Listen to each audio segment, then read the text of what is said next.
Good evening, Mayor. Thank you for having us in committee. I appreciate it. My name is Stacia Scaduto, and I am here representing Concord Energy and Commercial Utility Consultants. Just for some background, both companies are licensed energy consultants and energy agents through the state of New Jersey by way of licensing from the Board of Public Utilities. So I just want to be clear that we are not energy suppliers. Neither company has any interest in any energy suppliers. Our background ultimately is working with municipalities, school districts, hospitals, in just finding ways to both reduce their energy usage as well as their cost of the energy. So that's sort of what our driving goal here. The background to energy aggregation, and I know the committee has been discussing this for some time, but I want to give a little bit of background to ultimately so that folks in the audience can understand how rates are set on folks' bills today, because having that understanding gives part of that education, which is very important in understanding how a program like this can actually work. And how the code allows for us to move forward with it. And I'll try to be brief because I know that we do have a very long agenda.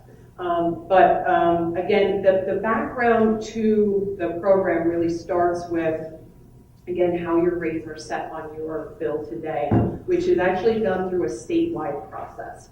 So the Board of Public Utilities back in 1999 made New Jersey a deregulated energy state.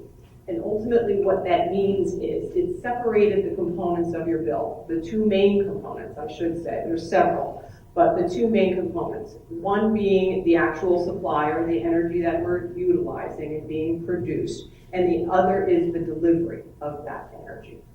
So since 1999, the utility company, the only job for the utility company is delivering that energy. They no longer generate it.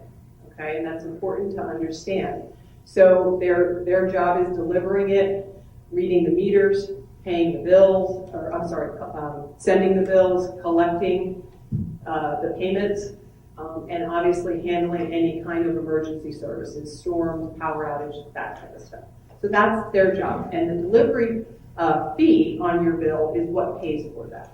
The supply portion comes from another source outside of any of the utility companies, and how that is provided and how that magical number appears on everyone's bill is through a statewide auction. And the board holds this auction once a year, and it's called the BGS auction, Basic Generation Service Auction. You can look it up online at bgs-auction.com. So through this process, it's actually pretty simple and it works fairly well. But the board solicits for generation companies to provide bids. They hold an auction. They award those generation companies a contract, if you will. And then that sets the rate for everyone. So they have an auction, pick a supplier, set the rate, and everyone gets that rate. Okay, so again, that's how that number shows up on your bill. So moving through then to this energy aggregation process is something that the state, New Jersey Administrative Code came out with in 2012, and they allowed for municipalities to basically do the same thing, just on a local level. There's a couple of caveats to that, which I'll get into.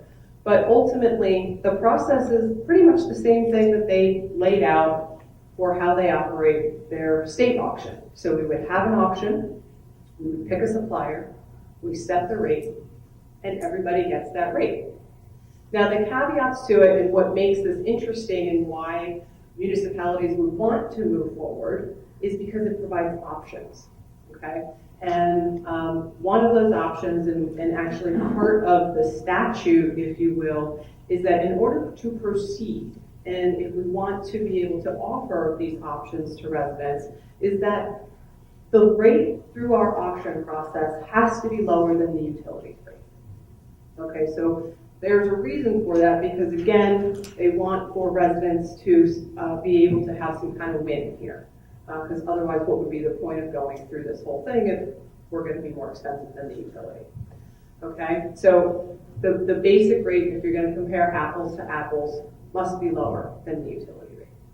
In addition to that, it allows for us to build in other items that we might be looking for locally, such as Mr. Alcott was just saying, some higher percentage renewable energy. Currently, the state is at the state's portfolio standard for all suppliers is at 24% or just under 24%. Moving forward, there's some incremental increases to that. By next year, we will be at 28% and so on and so on. So having the option when we go out to bid, we can ask suppliers to say, hey, we're interested in being able to offer a higher percentage renewable, and that might be 30%, 50%, 75%, whatever it might be. And we call them bid lots, have those bid lots so that the suppliers would offer them pricing on a bulk basis. So it gives the option, again, for some cheaper pricing if someone were to just do this individually online at home. Okay? So again, we go through the auction, we pick the suppliers, sets the rates. And then there's notification periods for residents. We have outreach sessions so that we can provide that education, which is very important to get out for everyone. And again, give information about the program. Nothing's changing.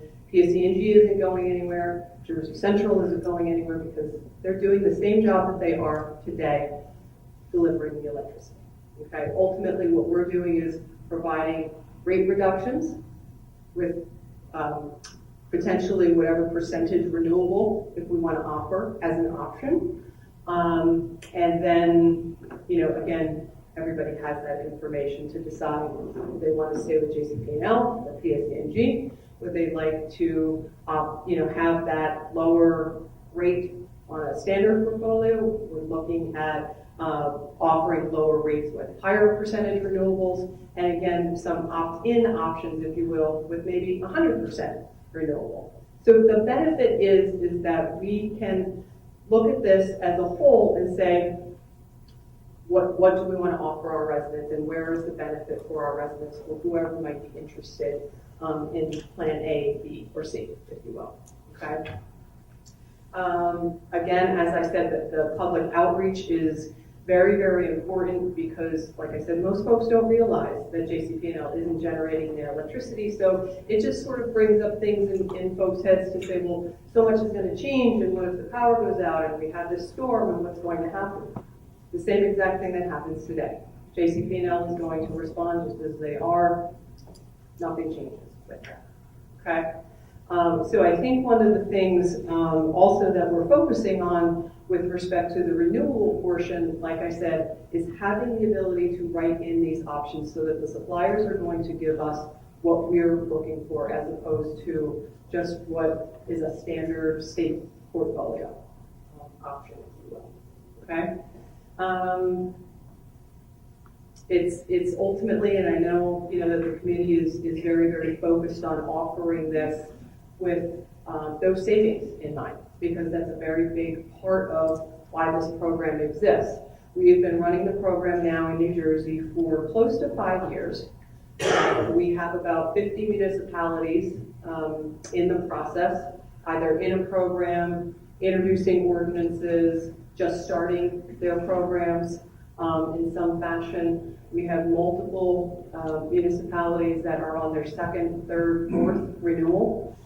And the program works, and it's getting folks understanding that nothing's changing. We're offering these options for you, and you're saving money. Throughout the last 5 years, we've put about $6 million back into the local economies. And that's a lot. And we have one of our mayors here from one of our participating towns, who I would like to introduce, Mayor Tim McDonough. He is the mayor of Hope Township. And I will kind of let him tell his story of how we went through the process with them. But I would love to announce, and actually he's aware of this, but we're getting ready to present the group that he belongs to with, there's 13 towns in Sussex and Warren, but they're close to their $1 million savings mark. So we're super proud of that. So with that, Mayor's done. Thank you, Stacia, and thank you, Mayor and Committee, for taking some time to hear this presentation. So I'll be brief. I'm here kind of representing the municipal government side of this, if you will. In terms of full disclosure, I now am a consultant to Concord, but when they first came to Hope and presented this program, I was not. And I have to tell you, during the first meeting, I was skeptical. Skeptical for a couple of things. Number one, I was concerned about the relationship that we have with our current electrical provider. And that, in our case, was JCP&L. So one of my first calls that I made after the presentation was to JCP&L. How is this going to change, or will it change, our relationship at all? And actually, it does not. Because as Stacia said, JCP&L and PSEG, they don't have anything to do with the generation. They don't care about that. They're getting paid on the transmission of that power. So I felt good about that. The other thing was the opt-out provision that this bill has. And I thought that might be tough for some of our residents. We have a large senior population in our town. So I was skeptical about that, although I got very comfortable with it because, and so I guess our residents have too, because we have had less than 10%. It's probably about 8 or 7% now of residents in our town that have opted out of that program. So residents, and Stacia talked about this, one of the things that was very important to our town is the outreach, giving the knowledge and the understanding of this program. So Concord did a great job of this. They did mailers, they did letters, they had outreach meetings. We had at least three town hall meetings. As I said, we have a large senior population, so we went to the seniors group to talk to them about it, went to the PTA to talk to them about it. So that was very important, first of all, to give the knowledge and the communication of what was going on. I mean, you can go on Facebook and Hope Goings On, and until this day, you'll see the comments being made by residents of how they like the program, because we're in a little lull now because we're going out to our second auction. So we kind of, at this point, and Stacia can go into that, but it goes back to the original JCP&L rate, where people are calling me every day saying, when are we going back out to the second one? And that will be happening very soon. The other question that some of our residents have, because they've had a bad experience with this, and you've heard the term slamming, and we've had some residents in our town that signed up for these third-party programs, and they were quote-unquote slammed. They got into these programs, they tried to get out of them, rates did fluctuate, so that left a kind of a bitter taste. And the station will go through, and again, there's none of that going on in this program. We've become very comfortable with that.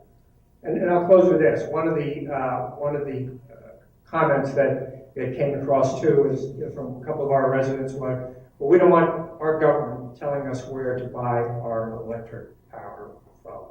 Well, that's happening today. The state is telling you where to buy that. So my comment was, would you rather have the state telling you where to buy it, or would you rather have your local officials telling you where and helping you do that? And I'm hoping most of the people in this room would agree with me that we'd rather have our local officials doing that. It's a program that has worked. It's worked well in Hope Township and for 13 towns. As Stacia said, we're reaching our $1 million mark, that we put money back into the economy, $1 million in savings in those 13 towns in Warren and Sussex County. So I'm here. I can answer any questions from an elected official's perspective that you may have. Thank you. Thank you very much.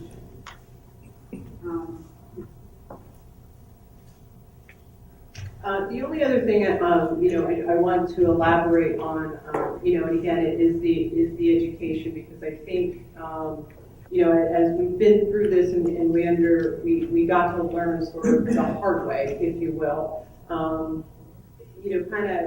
working in the industry, we took a lot of things for granted. And that what people, knew or didn't know or understood, and we just kind of thought that everybody knew what we knew.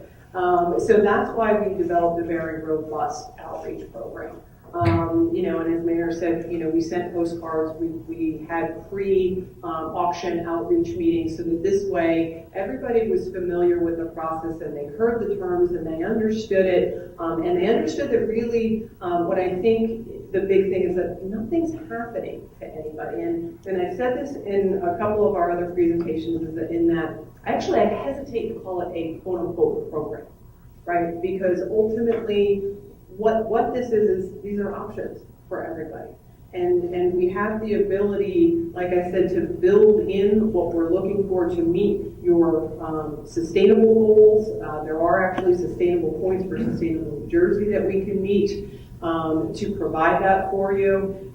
So it provides just another level of, again, commitments to what you're looking for, what your residents are looking for on those commitments. But nothing is happening to anybody, right? At the best, the worst case scenario is that we're going to save a couple of bucks. We're not getting put to any bottom of the list for when it comes to outages. And again, as Mayor said, we're not changing anything. And instead of at the state level, we're just pulling it down at the local level and doing exactly the same thing. So this, people are notified. So there is no slamming. Because people are notified well in advance. This is an option. If you want to stay with the utility, pay the higher price, you can do that. It's an option. Again, everything is provided for everybody. We do, like I said, the postcards, the mailers, the town hall meetings, wherever we can get the information, because it's important to us that at the end of the day, that folks have the right information. They still choose to opt out. That's great. Important to me, Joe, that the education is there. So just tell me, walk me through, I guess, the first bill. What does it look like? Does it look any different than what we have today? It really doesn't. And if I had a slideshow, I would actually show you a sample PSE&G and JCP&L bill. So currently today, on your bill, if you don't already have a third-party supplier, there's on the bottom, I'm thinking of the JCP&L bill, on the bottom right, maybe about 2/3 of the way down, it will say charges from JCP&L. And today, again, if you don't have a third-party supplier, it says basic generation service. And that's what I alluded to earlier when I was mentioning the BGS auction, basic generation service auction. So there is that line today, however many kilowatts you used, and whatever JCP&L's rate was for that month. And again, I know that there's PSE&G, I'm just using it. In the future, that, instead of it saying BGS or basic generation service, it will be replaced with the supplier's name. That is the only thing that changes, okay? Because it's the indicator for where you're getting your energy from and how much JCP&L or PSE&G would charge you for that. There's also transparency there. So on both utilities bills, there is a messages section. And in that messages section, each utility is going to tell you what their rate was for that month. So that this way you can see, yes, we're at 9 cents or whatever rate we're at compared to their 10.5 to 13 some cents for PSE&G. So, I know I've been told that there's no risk of the cost going up, but as I've talked about this with people out in the community, they've said, oh, my church tried this, and, it was great for that first year, and then quietly, with no one letting us know anything, rates shot up. Tell me why that program was allowed to do that, and how this program is different, so I have an understanding. Understood. And that is a big fear. And again, when we first started this program, it was right after we had those 2 terrible winters, the polar vortex you heard being tossed around a lot. And that is exactly what happened to a lot of people. A lot of people got burned, and very unfortunately. So what happened was people signed up for third-party supply programs and signing contracts not fully understanding what they were signing. And the difference is that those contracts are called variable rate contracts, just like an adjustable rate mortgage, right? So the difference is that very legal, but not necessarily ethical. But it allowed for the supplier, in that case, that if the market rate for electricity went up, which it did in those cases, through those 2 winters, that they were allowed to increase your rate to a market rate.